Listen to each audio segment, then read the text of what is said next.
Mining है या वो तो पृथ्वी को नष्ट करना हुआ। क्या वो व्यापार में भी आता है। क्या कहते हैं? खनन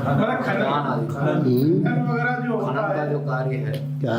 खनन खदान आदि में तो पृथ्वी से तो उससे नष्ट ही होती है। बैठिए। पृथ्वी का नाम है वसुंधरा। पृथ्वी का नाम है वसुंधरा। वसुंधरा वस माने धन। ठीक है।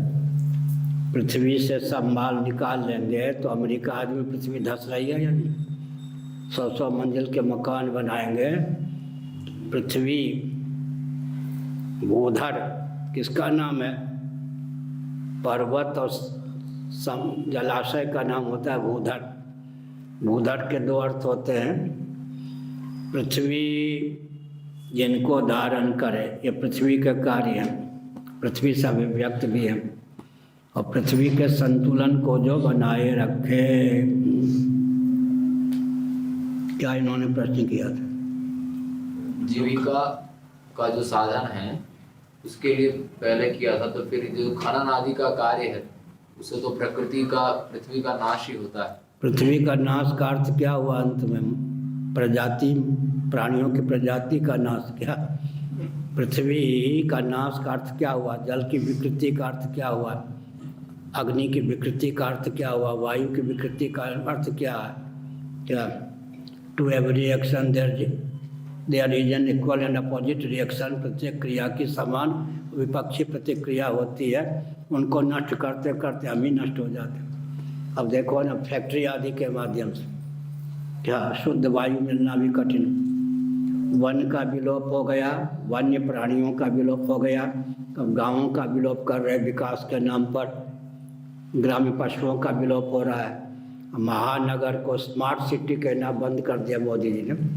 स्मार्ट सिटी के बाद संतोष नहीं मिला तो उन्होंने कहा स्पिरिचुअल स्मार्ट सिटी। अब दोनों कहना बंद कर दिया। महानगर को विकास का केंद्र माना गया। अब महानगर की पोल पट्टी क्या है?